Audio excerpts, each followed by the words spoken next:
안녕하세요. 책 읽어준 수경낭자입니다. 오늘은 하나님의 특별한 선물, 페이버. 내 심장을, 아니 나를 고쳐주십시오. 그때부터 병원에 입원해서 심장 이식을 기다렸다. 의사들은 내가 심장 이식을 받을 수 있는 최소한의 건강 상태를 유지할 수 있도록 가능한 모든 방법을 다 동원했다. 약을 쓰다가 그 약이 듣지 않으면 다른 것으로 바꾸었고, 또 효과가 없으면 다시 다른 약을 썼다. 다량의 모르핀을 투여할 때도 있었다. 의식이 있는 한 심장은 뛰므로 어떻게 해서든지 의식을 잃지 않게 하려고 노력했다. 특히 주치의는 태권도 위륜죄 내 상태를 지켜보고 출근하면 제일 먼저 나를 보러 왔다. 의사뿐 아니라 간호사들도 각별히 내게 신경을 써주었다. 하지만 심장은 날이 갈수록 악화되고 있었고 견디기 힘든 고통의 날들이 시작됐다. 심장이 나타나기를 기다리는 환자는 나 혼자만이 아니었다. 심장병동에 입원해 있는 5개월 동안 그 수는 늘 20명에서 25명을 유지했고 일주일에 한 명꼴로 죽어나가는 환자가 생겼다. 누군가가 보이지 않아 간호사에게 물으면 간밤에 사망했다는 소식을 조심스럽게 알려주곤 했다. 환자들이 함께 식사를 할 때면 다들 우리 가운데 1년은 누가 살아남을까 하는 눈빛이었다. 아무도 입 밖으로 소리내어 말하지 않았지만 심장을 받지 못했어 혹은 심장 이식을 받고서도 우리 가운데 대부분은 죽게 되리란 사실을 우리는 모두 알고 있었다. 그래서 심장병동에 입원한 환자들 사이에서는 눈에 보이지 않는 긴장감이 계속된다. 내게 맞는 심장을 기다리는 다른 사람의 존재는 그 자체만으로도 위협이자 장애물이기 때문이다. 어디 그뿐인가. 심장이식 수술은 그 자체가 의학적으로 가장 큰 위험과 모험을 동반하는 대수술이었다. 목부터 배꼽까지 몸을 째서 가슴을 완전히 드러낸 다음 뼈를 전부 끌어내려 활짝 벌린 채 대동맥에 연결된 심장을 떼어내고 다른 심장을 넣어 원래 동맥과 연결해야 한다. 또한 이런 대수술에 따르는 합병증과 감염으로 수술 후 사망률은 절반이나 된다. 심장병동에 들어왔어야.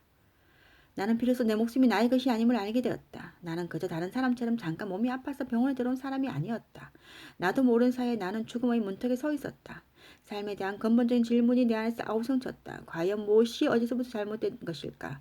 나는 그저 주어진 환경에 불평하지 않으며 열심히 최선을 다해 살아왔다. 성공을 하는 것이 축복을 받은 자의 삶이라 생각했고 고생하시는 부모님을 위해 자식이 해야 할 도리라고 생각했다. 그런데 어느 순간 정신을 차려보니 나는 겨우 30초반의 젊은 나이에 병원에 누워 다른 사람의 심장을 기다려야 하는 처지가 된 것이다. 명문대 졸업장도 유명회사의 중력 자리도 심지어 부모님이 하나님 나라를 위해 드렸던 헌신도 아무 소용이 없었다. 오직 누구인지도 어디 사는지도 모르는 완벽한 타인의 심장만이 나를 살릴 수 있었다. 아니 그가 죽어야만 내가 살 수 있었다. 아마 그 점이었을 것이다. 문득 오랫동안 잊고 살았던 어린 시절의 짧은 대화를 떠올리게 되었다. 용호동에서 살 때 나는 한센병을 앓던 내 또래 아이들과 길 하나를 사이에 두고 장난을 치기도 하고 대화를 나누기도 했다. 나는 초등학교에 다니기 전까지는 사람들이 모두 그 친구들처럼 생긴 줄 알았다. 거울을 본 기억이 거의 없기 때문에 나도 비슷하게 생겨서 그라고 생각했다. 그런데 학교를 다니기 시작하면서부터 나는 그들이 사람들이 싫어하는 병에 걸렸다는 것, 그 친구들 때문에 나까지도 문둥이라고 불리한다는 것을 알게 되었다. 옆 동네 아이들의 돌팔매질을 당할 때는 억울한 생각도 들었지만 한센병에 걸려서 바깥 세상 구경 한 번도 해보지 못하고 살아가는 친구들을 보면 할 말이 없었다. 자신의 의지와 상관없이 한센병 환자가 된 아이들, 나 같으면 억울해서 울부짖고 돌고하고 부모를 원망했을 것도 같은데 그 아이들은 대부분 나보다 더 잘 웃고 심성도 착했다. 하루는 친구에게 어떻게 그렇게 아무렇지도 않는 듯 살 수 있느냐고 물었다. 그러자 내 친구는 무덤덤하게 이렇게 대답했다. 그냥 인정하기로 했어. 나를 이렇게 만드신 주님을 원망하는 대신 그분 안에서 평화를 찾기로 했어. 사람들의 미움을 받으면서 어떻게 평화를 느낄 수가 있어? 그냥 항복하면 돼. 나를 만드신 하나님의 뜻을 믿고 항복하는 거지. 하나님은 내가 하나님께 쉽게 항복할 수 있도록 이렇게 만드신 거야. 지금 생각을 해도 참 기이한 대화였다. 어린 친구 입에서 어떻게 그런 말이 나올 수 있는지 지금도 의아하다. 무엇보다 친구가 말한 그 항복이라는 말에 나는 전혀 동의할 수 없었다. 내가 잘못한 것도 없는데 사람들로부터 돌팔매질 당해야 하는 사람으로 만든 하나님께 어떻게 항복을 할 수가 있을까? 항복을 한다는 것은 나를 이렇게 만든 하나님이 옳다고 인정하는 것이다. 그런 항복은 이해조차 하고 싶지 않았다. 그런 나에게 막상 심장 이상으로 생명이 위독해졌을 때에도 나는 항복할 준비가 전혀 되어 있지 않았다. 심지어 주치의가 당신은 이제 심장 이식을 받을 수밖에 없다고 말했을 때에도 나는 그의 제안을 거절하고 다른 치료 방법을 찾아보자고 우겼다. 하지만 이제 다른 길은 없었다. 이 지경이 되어서 나는 내 심장을 이렇게 만드신 그분에 대해 다시 생각하기 시작했다. 내성적인 작은 소년이 30살이 넘게 살아온 동안 늘 의지했던 하나님을 생각하자 눈물이 흐르기 시작했다. 어쩌면 문제는 내 심장이 아닌 나 자신이었는지도 모른다. 그 생각과 함께 나는 눈물로 뒤범벅이 된 채 주님 앞에 엎드렸다. 그리고 이렇게 항복했다. 내 심장을 아니 나를 고쳐주십시오. 여러분 참 항복하기 쉽지 않죠. 여러분 어떻게 하나님께 항복해 본 적 있으세요? 아직도 안 하셨나요? 근데 사람은 언젠가는 항복을 한다고 생각해요. 그게 죽음의 순간일 수도 있고 죽고 난 뒤일 수도 있고요. 근데 이왕이면은 죽기 전에 항복하는 것이 구원받을 수 있는 길이지 않을까 그렇게 생각합니다.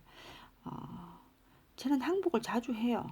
근데 진정한 항복을 했을까 하는 생각이 들 때가 있습니다. 특히 이 글을 읽으면서 그 생각이 많이 들었는데요.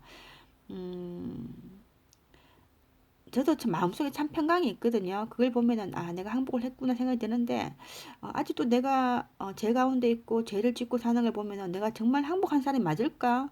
자기 합리화를 하는 어떤 이중적인 삶을 사는 사람이 내가 과연 진정 하나님을 인정하고 하나님을 항복했다면은 어떻게 이렇게 이런 똑같은 삶을 살 수 있을까? 뭔가 달라져야 되지 않을까? 참 많은 걸 생각하게 합니다. 여러분 아직도 항복하지 않으셨다면 우리 같이 항복해 볼까요? 하나님께. 사람이 그렇더라고요. 가장 밑바닥까지 가는 사람이 또 가장 크게 성공할 수 있다 하더라고요. 제가 요즘 이지청 작가의 어떤 그 유튜브를 많이 듣는데 보니까 오랜 세월 동안 무명 시대를 겪으면서도 자신은 한 번도 포기하지 않았다 하더라고요. 늘 꿈을 꿨다 하더라고요. 그래서 결국 그 꿈을 이루고 물론 꼭 뭐 베스트셀러 작가가 되면 성공하는 건 아니지만 그분의 이야기를 들어보니까 밑바닥을 쳐야 다시 올라올 수 있다더라고요. 근데 이분은 지금 삶의 최고 밑바닥을 갔잖아요. 그러니까 이제 올라올 일만 남았겠죠. 여러분 밑바닥을 쳐본 적 있습니까? 저도 있어요. 밑바닥을 쳐야만 다시 올라갈 수 있겠죠. 근데 밑바닥 치고 또 거기서 허죽거리고 영원히 못 올라오는 사람도 있더라고요.